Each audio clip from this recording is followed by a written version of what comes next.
আচ্ছা, আমরা যে কথা বলি, এই ভাষার ভেতরে যে একটা লুকানো শক্তি থাকতে পারে, এটা নিয়ে কি আমরা কখনো ভেবে দেখেছি?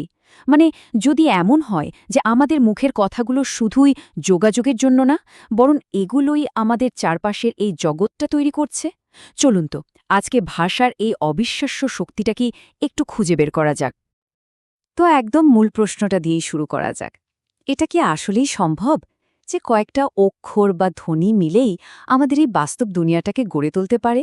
শুনতে হয়তো বেশ অদ্ভুত লাগছে, কিন্তু কিছু প্রাচীন দর্শন আমাদের ঠিক এই পথেই ভাবতে শেখায়। আর এই পুরো ধারণার কেন্দ্রবিন্দুতে আছে একটা সংস্কৃত শব্দ, মাতৃকা। বলা হয় এটাই হলো শব্দের সেই সূক্ষ্ম শক্তি যা চেতনাকে বস্তুতে নিয়ে আসে। আরও সহজ করে বললে এটাকে মহাবিশ্বের মূল জেনেটিক কোড বলা যেতে পারে। তাহলে চলুন এই মহাজাগতিক মডেলের আরেকটু গভীরে যাওয়া যাক, আর এর মূল উপাদানগুলো কি সেগুলো এক এক করে চিনে নেওয়া যাক। বিষয়টা বোঝার জন্য একটা দারুণ উপমা আছে। ধরুন এই মহাবিশ্বটা একটা সিনেমা, তাহলে সিনেমার পর্দাটা হলো শিব, মানে বিশুদ্ধ চেতনা। পর্দায় যে চলমান ছবিগুলো দেখছি সেগুলো হলো শক্তি, আর যে চিত্রনাট্য বা স্ক্রিপ্টের উপর ভিত্তি করে পুরো সিনেমাটা চলছে সেটাই হলো মাতৃকা, মানে আমাদের বর্ণমালা। ব্যাপারটা আরও পরিষ্কার হবে যদি এভাবে ভাবি, ডিএনএ যেমন এ, সি, জি, টি এই অক্ষরগুলো ব্যবহার করে একটা জীবন্ত প্রাণী তৈরি করে, ঠিক সেভাবে চেতনা, মাতৃকা বা এই বর্ণমালাকে ব্যবহার করে আমাদের এই ভৌত জগৎটাকে এনকোড করে। কি অসাধারণ একটা ধারণা, তাই না? বেশ, এখন আমরা দেখব কিভাবে একটা সামান্য চিন্তা বা একটা ইচ্ছা ধীরে ধীরে জমাট বেঁধে একটা বাস্তব জিনিসে পরিণত হয়। এই যাত্রাটা কিন্তু খুবই ইন্টারেস্টিং। দেখুন, আমাদের যে কোনো কথা বা চিন্তা আসলে 4টে ধাপ পেরিয়ে বাস্তবে আসে। প্রথম ধাপ হল পড়া, একদম বিশুদ্ধ ইচ্ছা, কোনো শব্দ নেই। এরপরে আসে পশ্চেন্তি, যেখানে আমরা কোনো শব্দ ছাড়াই মনের চোখে একটা ছবি দেখি। তৃতীয় ধাপে মধ্যমা, যেখানে মনে মনে বাক্যটা তৈরি হতে থাকে। আর একদম শেষে আসে বৈখরি, যখন আমরা মুখ দিয়ে শব্দটা উচ্চারণ করি আর সেটা বাতাসে কম্পন তৈরি করে। এতক্ষণ তো আমরা বাস্তবতা তৈরির প্রক্রিয়া নিয়ে কথা বললাম। এবার চলুন উল্টো দিক থেকে দেখি, আমরা এই বাস্তবতাকে বুঝি বা ডিকোড করি কিভাবে। আর এখানেই কিন্তু একটা দারুণ ধাঁধা লুকিয়ে আছে। প্রশ্নটা একটু ভাবার মতো। যখন গরু শব্দটা উচ্চারণ করা হয়, গ বলার সময় রু তো নেই, আবার রু বলার সময় গ উধাও।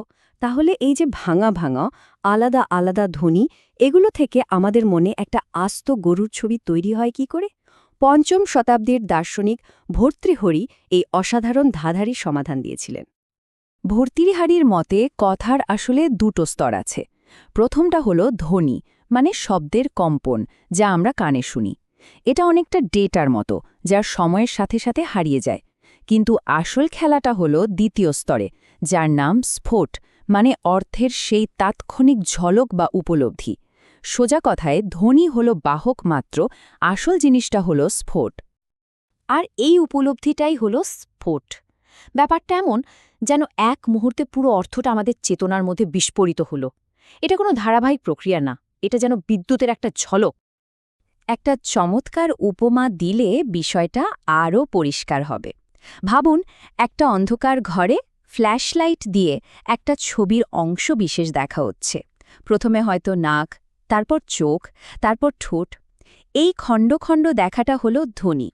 কিন্তু হঠাৎ করেই যখন পুরো মুখটা ছবি একসাথে মনে ভেসে ওঠে, সেই সম্পূর্ণ উপলব্ধিটাই হলো স্ফোট। এবার চলুন তথ্য বা ইনফরমেশনের ধারণা নিয়ে দুটো একেবারে ভিন্ন দৃষ্টিভঙ্গি দেখা যাক। একটা হলো আধুনিক বিজ্ঞানের, আর অন্যটা হলো প্রাচীন তন্ত্রের। আধুনিক বিজ্ঞান তথ্যকে দেখে অনেকটা প্রাণহীন গাণিতিক ডেটা হিসাবে, যেমন কম্পিউটারে 0 আর 1। কিন্তু প্রাচীন তান্ত্রিক দর্শন বলে তথ্য হলো জীবন্ত চেতনা। এই দর্শন অনুযায়ী একটা আপেলের কোড আর আপেলটা দুটো আলাদা জিনিস নয়।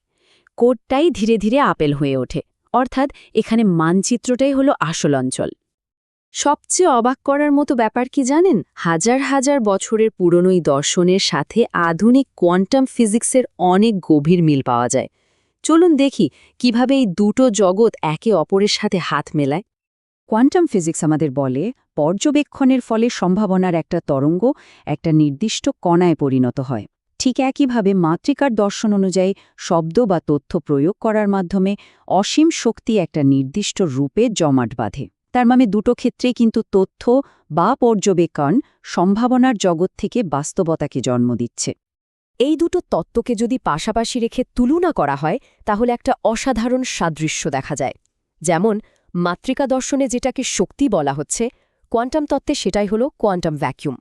আবার মাতৃকার স্ফোট ট্রিগারের সাথে কোয়ান্টাম তত্ত্বের ওয়েভ ফাংশন কোল্যাপসের কিন্তু একটা গভীর মিল রয়েছে। আচ্ছা, অনেক তো তত্ত্ব নিয়ে কথা হলো, এবার চলুন কিছু বাস্তব প্রমাণের দিকে নজর দেওয়া যাক, যা দেখিয়ে দেবে এই ধারণাগুলো আসলে কিভাবে কাজ করে। সাইম্যাটিক্স নামে বিজ্ঞানের একটা শাখা আছে, যেখানে দেখা যায় একটা নির্দিষ্ট ফ্রিকোয়েন্সির শব্দ বাজালে এলোমেলোভাবে ছড়িয়ে থাকা বালির কণাগুলো মুহূর্তের মধ্যে সুন্দর জ্যামিতিক নকশায় সেজে ওঠে। এখানে শব্দটা হলো তথ্য, বালি হলো শক্তি, আর তৈরি হওয়া নকশাটাই হলো বাস্তবতা। এটা তো এই তত্ত্বের এক জীবন্ত প্রমাণ। এই কুকি কাটারের উপমাটা দিলে ব্যাপারটা আরও সহজে বোঝা যাবে। ভাবুন, মহাবিশ্বের অসীম শক্তি হল নরম ময়দার তালের মতো।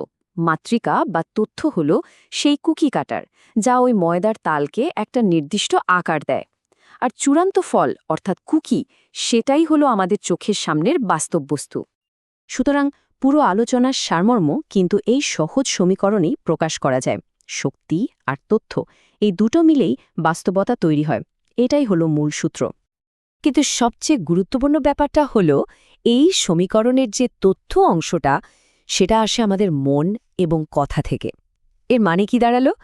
এর মানে হলো আমরা জেনে হোক বা না জেনেই হোক সারাক্ষণ আমাদের চিন্তা আর শব্দ দিয়ে শক্তিকে আকার দিচ্ছি আর নিজেদের বাস্তবতা নিজেরাই তৈরি করছি। তাহলে সবশেষে প্রশ্নটা কিন্তু এটাই দাঁড়ায়, যদি আমাদের কথাই আমাদের দুনিয়াটা গড়ে তোলে, তাহলে আমরা রোজ কথায় কথায় নিজেদের জন্য ঠিক কোন জগৎটা তৈরি করছি? ব্যাপারটা কিন্তু একবার হলেও গভীরভাবে ভাবার মতো।